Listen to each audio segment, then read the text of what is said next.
Okay, then. So my name is Fay Zenoff. I am the Executive Director for Center for Open Recovery. I'm also the co-founder of a for-profit organization called Zenoff Consulting Associates, thank you, which works with organizations, for-profit organizations, to help them address the untreated addiction in their organization and the misunderstood community of people in recovery in their organization.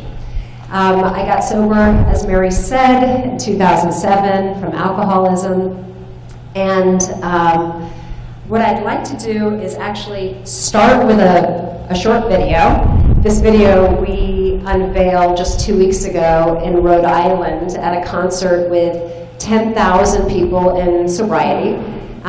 It was with Macklemore, the musician, and it was an incredible experience to share the passion for recovery with this group, so I wanted to share this video from our organization.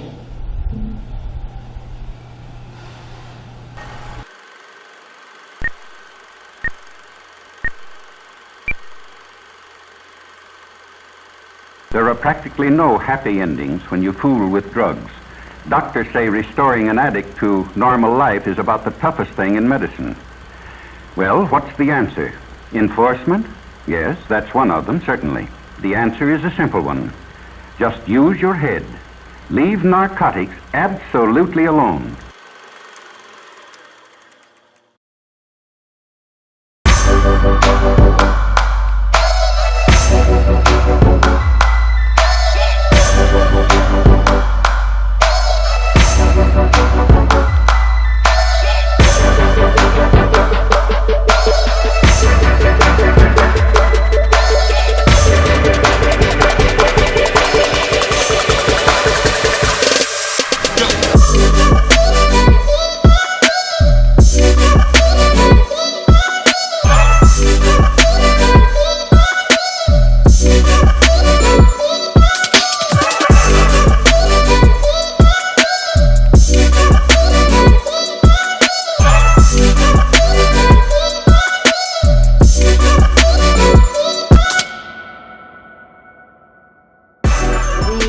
Started this campaign because, quite frankly, there was so much stigma around the idea of recovery that people didn't even understand what recovery looked like. People thought recovery looked like a junkie.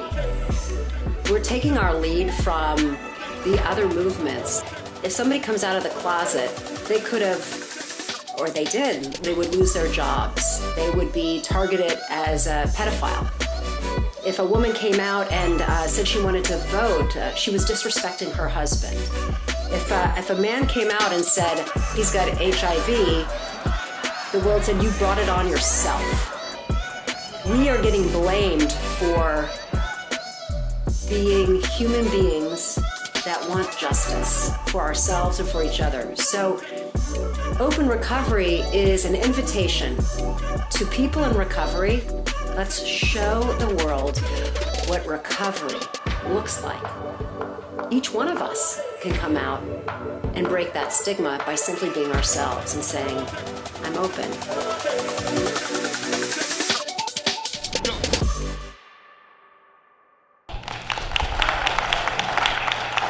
Thank you. So what I said to that really cheering crowd of people is this: will not be stigmatized and oppressed. We will not be left to die and hide in shame. It's time for us to take back our own narrative, to be bold, to be open, to rise above all the noise and show the world that recovery is possible, to show the world this is recovery. And that was all I said. Unfortunately or fortunately, you're going to get a lot more. So I want to acknowledge also, for many people, this whole idea is very radical and potentially controversial because of, the historical stigma and shame. Today it's about incarceration and blame. And then there are many traditions where anonymity is a spiritual component. So I want to just clarify that open recovery is in no way about identifying as a member of any 12-step program. It's in no way an invitation to come out and start telling what it was like, what happened. It's an invitation when one is ready to come out and say, yeah, I'm in recovery, just like, yeah, I'm in remission, or yeah, I have diabetes, to put a human face on what we are living today, to show what, as Mary said, recovery can be. There are 23 million of us in recovery, and yet we're silent and invisible due to the stigma, shame, and fear. Okay, so before I introduce the paradigm that you got a little glimpse of, open recovery, I want to offer a little bit of history and context, tell you a little bit about myself, about our organization, and then finally about the movement of open recovery. So a little bit about me, and again, this is not what I do when I'm talking about open recovery, but since we're in a recovery environment, I wanted to share. First of all, I started using when I was 12 years old. My first substance was sugar and food. I had a sibling die of this disease and parents' divorce. I didn't know how to cope with so much grief and loss. Coming from a Jewish home, lots of people came into our home to give us food. I specifically remember a woman saying, eat. And so that's what I did. And so I ate, I felt sick, and I still felt empty. When I got to high school, I discovered more different kind of drugs, alcohol and drugs, and boys, and that combination was my favorite cocktail. And what I found when I was, and even at times dealing drugs, using men or boys, and I never was alone. I could change the way I feel all the time, and I never had to deal with the great pain I was in. I learned to lie, cheat, and steal so that I didn't have to take responsibility. But the lesson I learned also was look good on the outside, be a high achiever, and as long as you look good, and I'm not talking about physical, though that is important in our society, but as long as you are high functioning in our culture, you're fine. No one's going to question that you're okay. So I literally just, worked hard to succeed in high school and did sports and extracurricular activities.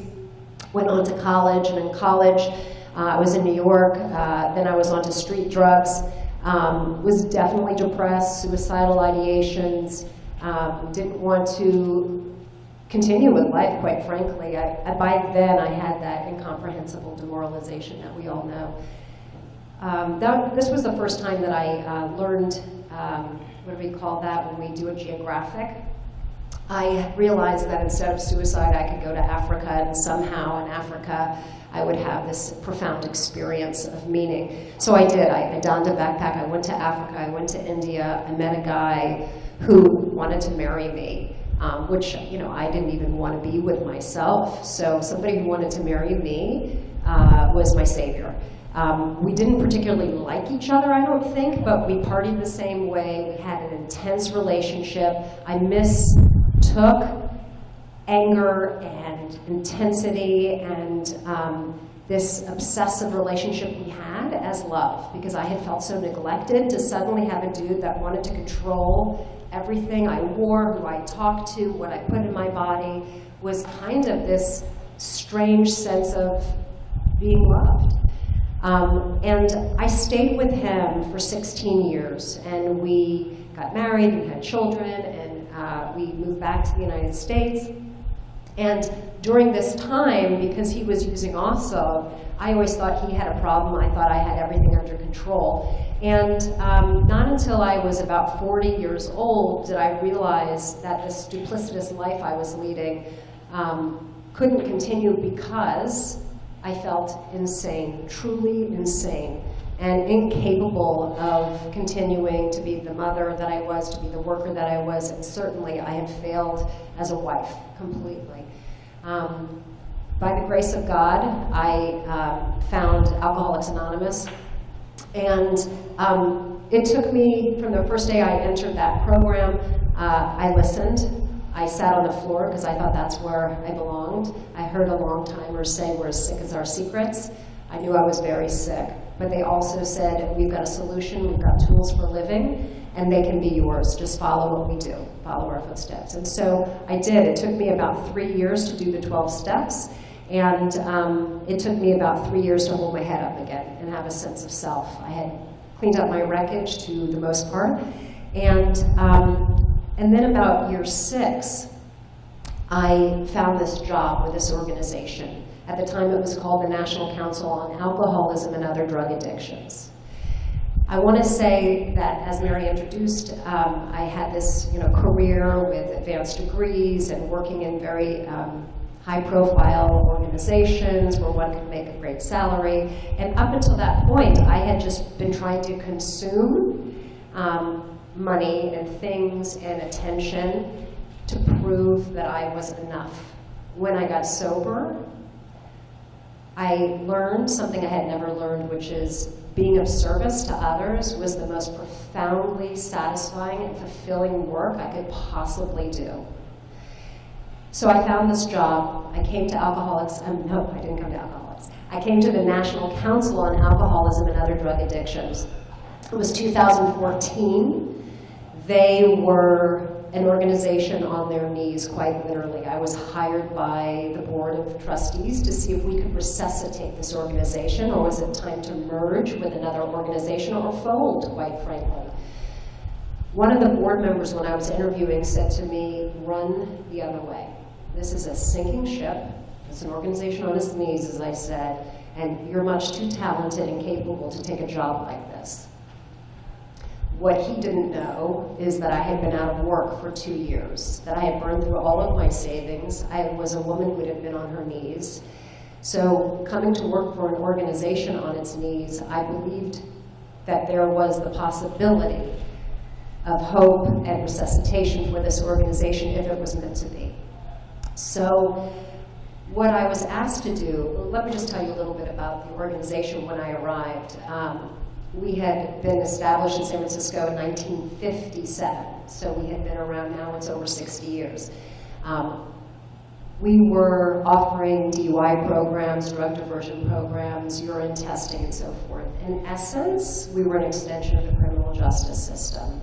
We had 23 staff, we had hundreds of clients coming through whom we called offenders. We did intake, they took the courses, we did, it was really inhumane, in my opinion. We were not helping people find recovery, we were helping people get this off their record, the consequences. And then most of these people they weren't looking for recovery, they were looking to just take that shitty day and remove the remains from their life. So we did a market assessment, we did a needs assessment, and we did a capabilities audit. And you won't find this surprising, there were hundreds and hundreds and hundreds of organizations in San Francisco and the Bay Area that were focused on short-term crisis intervention, detox, and then some kind of sobriety of some sort. And I'm going to speak primarily to alcoholism and drug addiction, but because that's what I know. But I also want to say addiction is addiction. Whatever our substance is, it affects us the same way. So I invite you to be inclusive when I talk about addiction or alcoholism. So, crisis intervention. Most of the nonprofits were competing with each other for our clients, not even for the funding, because the funding came through our municipalities or the government to do the programs they thought were the priority. So our programs were duplicative, duplicative sounds like they were evil. They weren't. They were redundant. We were operating on a line of credit. We had board members that did not have their name or profile on our website. They did not have our name on their LinkedIn accounts. Why? Because they didn't want their colleagues to know they were either alcoholic or associated with an organization called the National Council on Alcoholism and Other Drug Addictions. Stigma. Excuse me.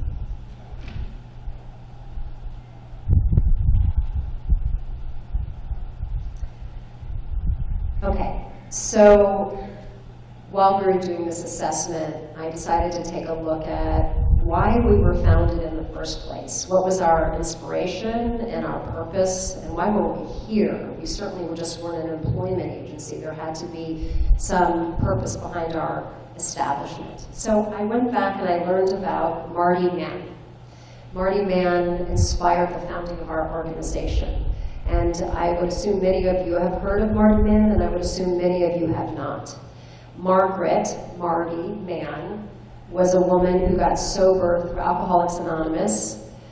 Bill Wilson was her sponsor, because there were not women in Alcoholics Anonymous. Women were ladies. They were supposed to drink like ladies. They were supposed to go in the other room with Lois and support their husbands. She came into Alcoholics Anonymous. As I said, Bill Wilson was her sponsor. She got sober. She got that this program of one alcoholic helping another worked. But she also understood that the majority of people who needed help were not finding it. She understood that stigma was the primary reason, that society looked at the alcoholic, the drunk, as hopeless and as bad moral failing. Now, this is a woman who understood stigma. She was a woman. She was a divorcee, she was an alcoholic, and she was a lesbian. And in those days, this is before gay pride. This is a time when divorce was shunned. This was a courageous woman who came out and said, I've got to do something. She used her voice and her privilege as a white woman with resources to found an organization. She established an organization called the National Council on Alcoholism. She established the organization to do everything AA cannot do. Bill Wilson and Dr. Bob were on the board of this organization when it was founded, and then it became too controversial for them to be so out, and they stepped down. She established this organization to advocate and to educate families, to educate health providers, to educate Congress, government, and so forth.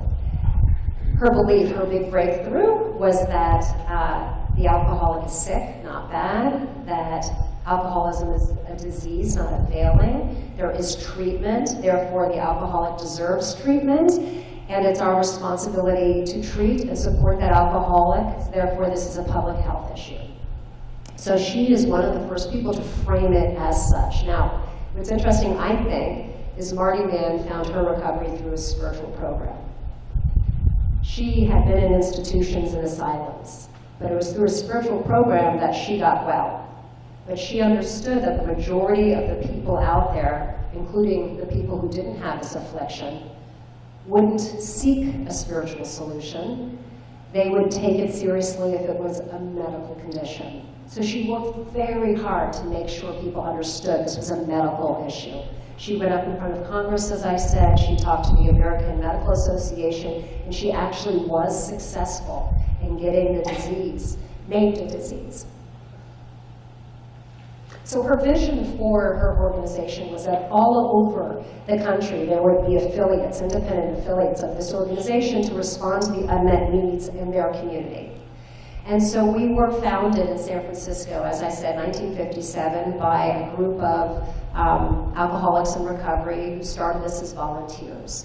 And we were, over the last 60 years, we were responding to what the needs were, whether it was referrals or education, going into schools, what have you. And then as the sector changed and there was more resources, we became, as I said, this extension of the criminal justice system, merely to stay alive as an organization.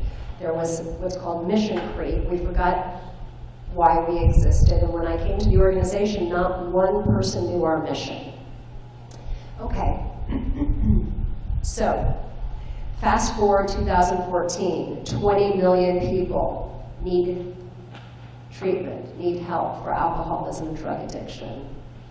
A quarter of the incarcerated population have addiction that's not being treated. In fact, it's usually being supplied and supported in prison. 80,000 preventable deaths related to alcoholism, 40,000, 35,000 at the time, opioid. deaths. Today it's nearly 70,000 a year.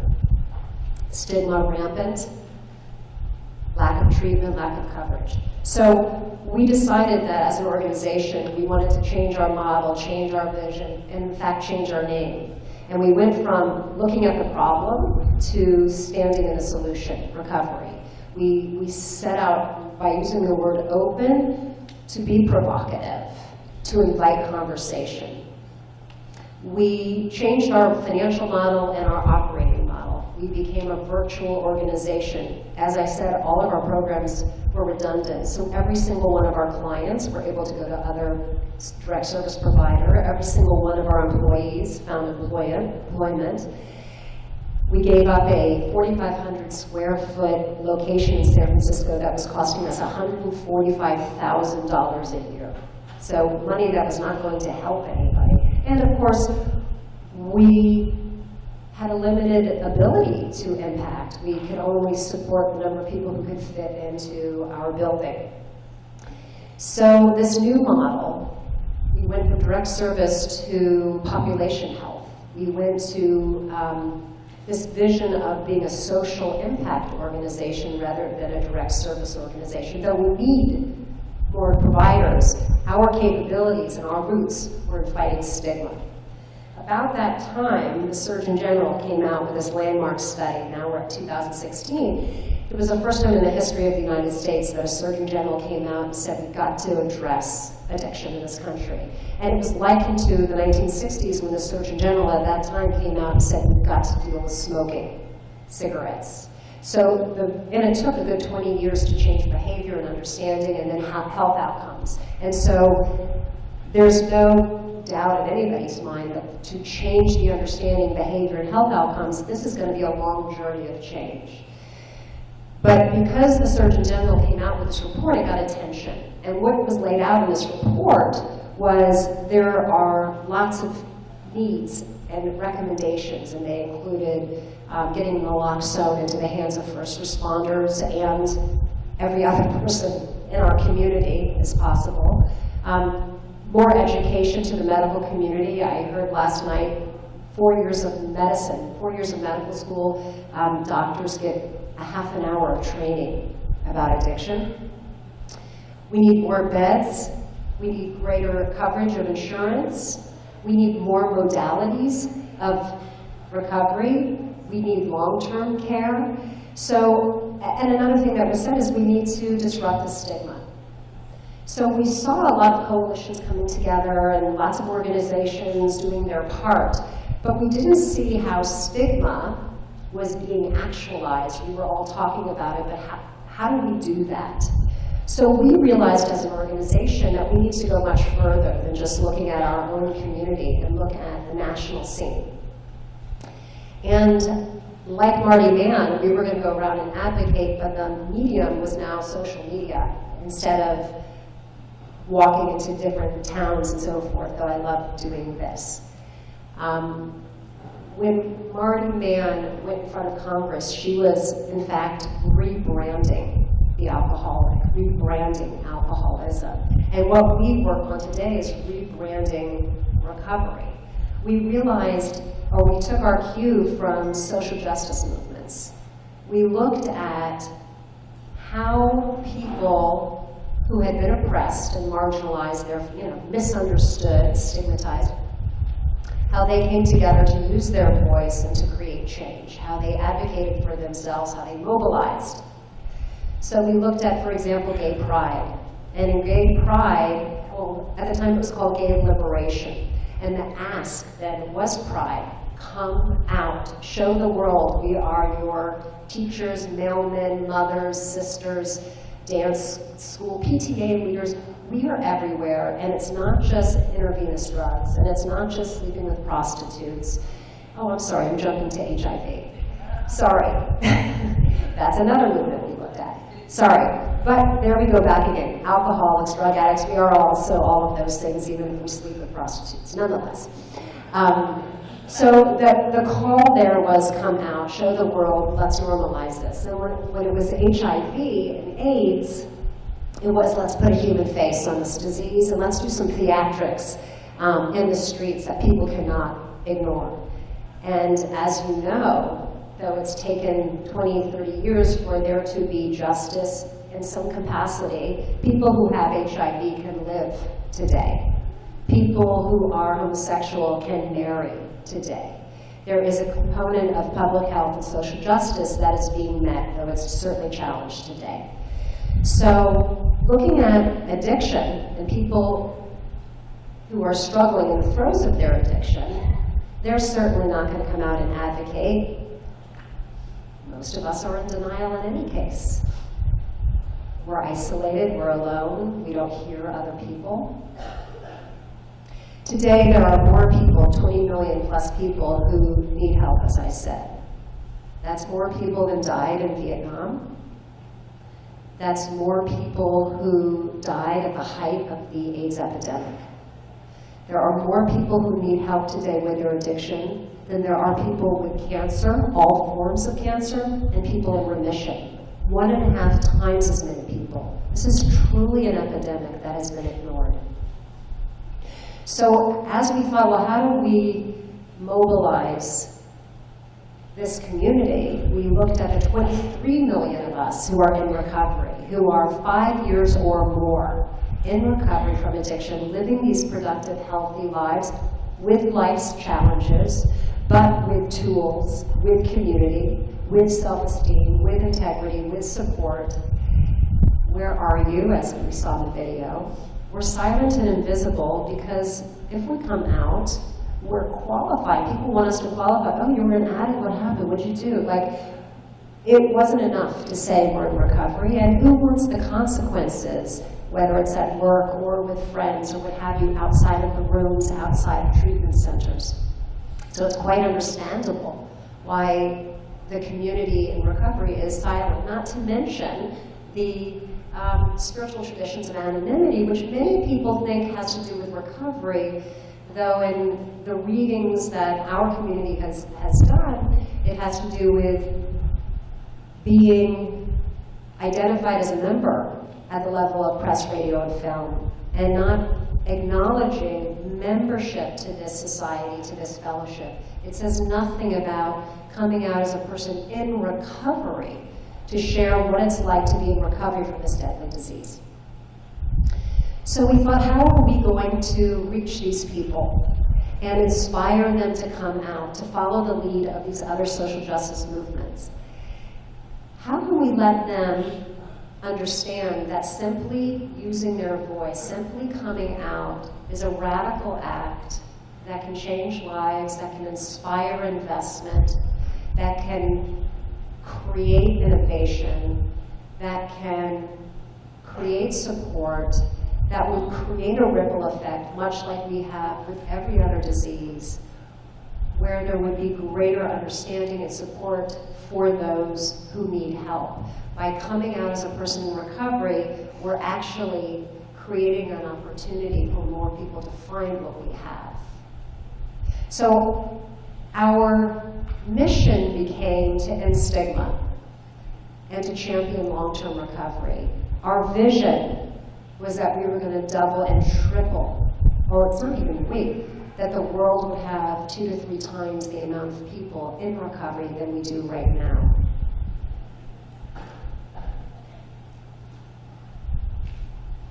So,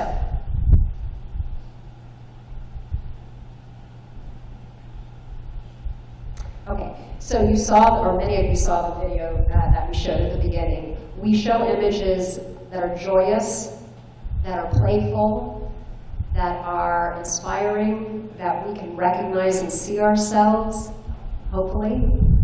We have events that we've co-hosted, and whether it's a day of yoga, whether it's a 5K run, whether it's a silent disco, whether it's the concerts, the idea is outside of church basements, outside of treatment centers, we can come together and celebrate our recovery with our loved one, with our community, with our colleagues, and really re-educate people and celebrate.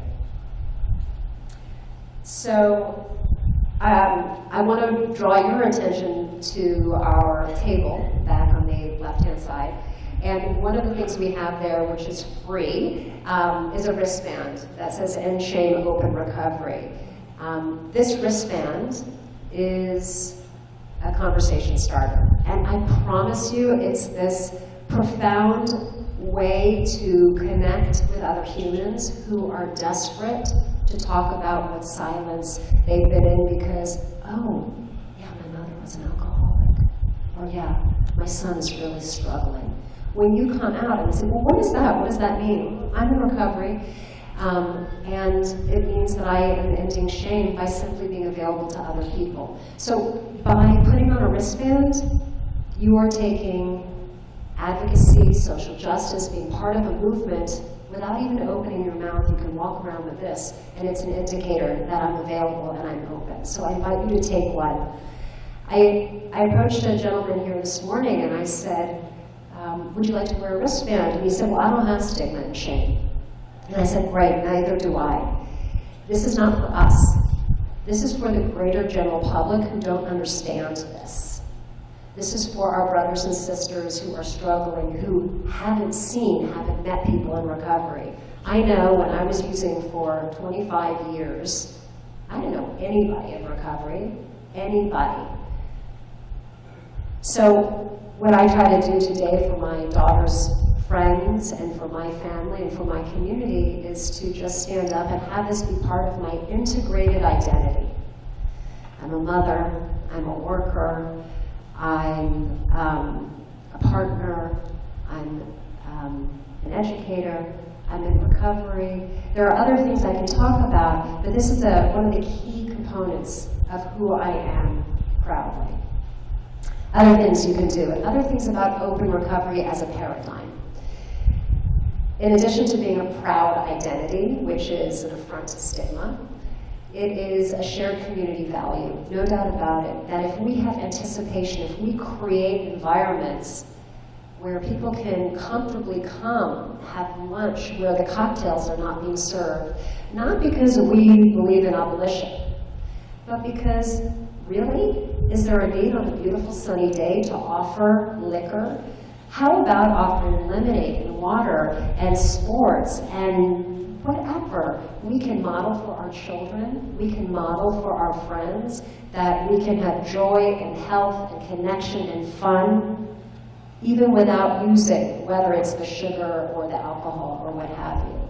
Those of us who have recovery can do that. So we also work towards having these recovery-conducive environments, which also has to do with advocacy. As you know, in the Tenjo, we're in San Francisco, where we have been situated for nearly 60 years. Why is there a liquor store on every corner, but not one supermarket selling greens? Why does every store have liquor in the front and maybe a banana in the back? Money.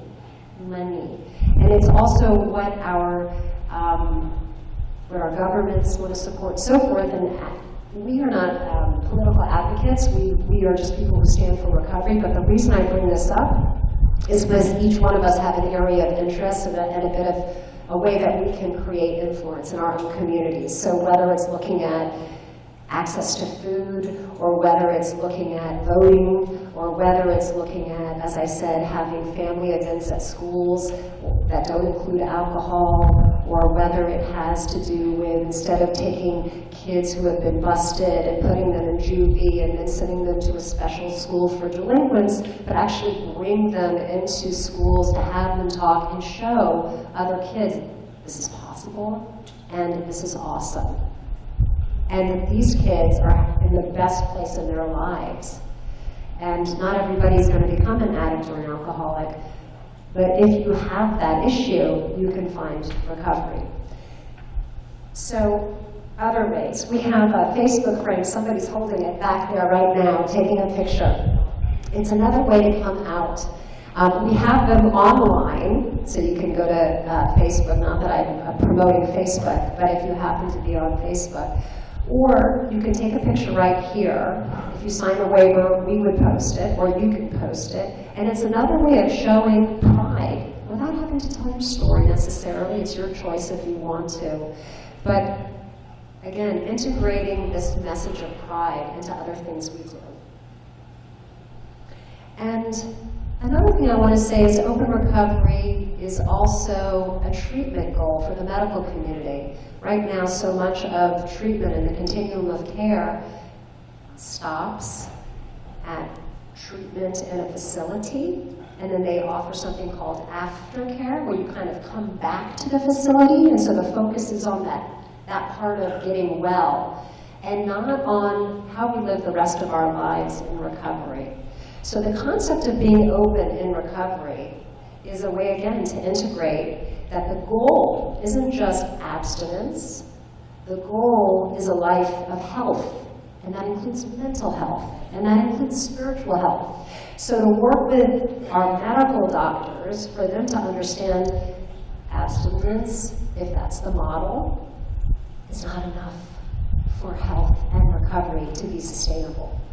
So again, this platform of open recovery can be used in many, many ways, and it may not be called open recovery. That's just the term we use. Some organizations call it recovering out loud. For some of us, raising our fists in the air and saying, I'm recovering out loud, it might be too aggressive.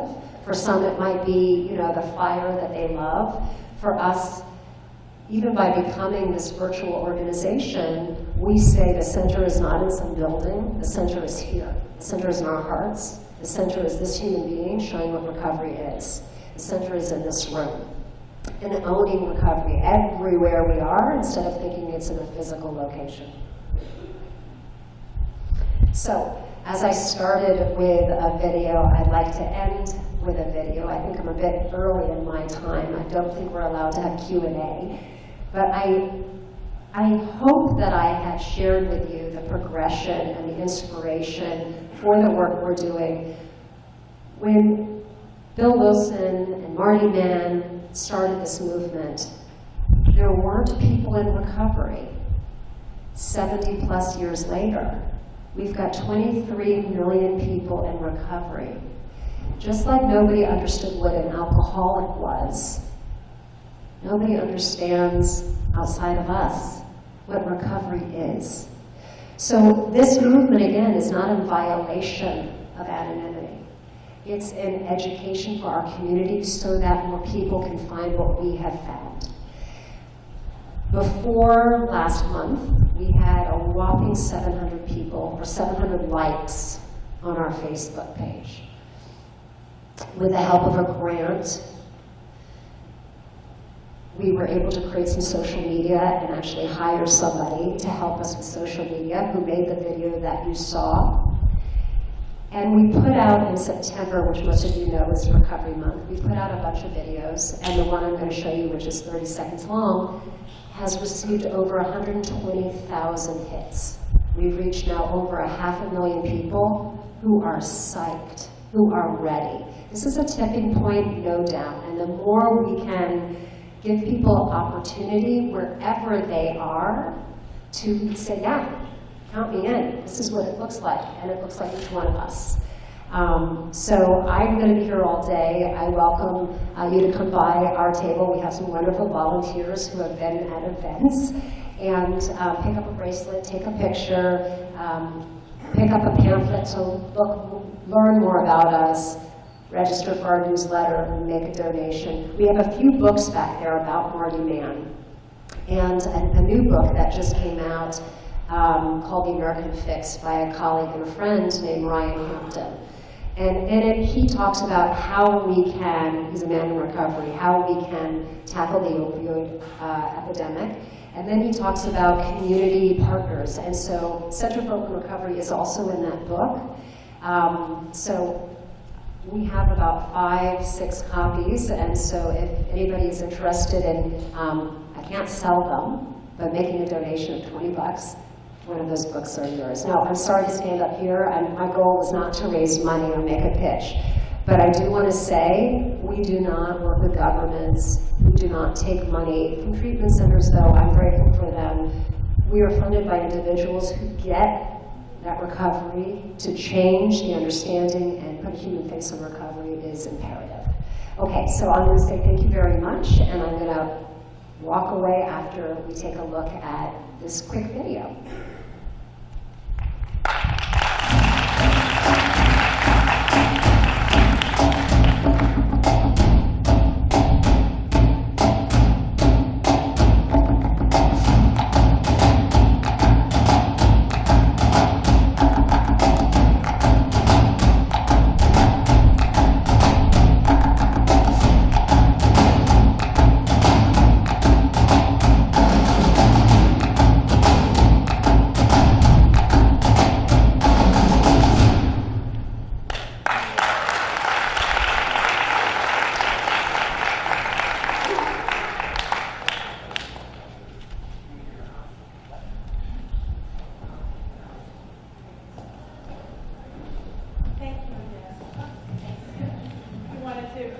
Provide a little thank you for you, for your time you spent with us, and I appreciate you. I appreciate you absolutely.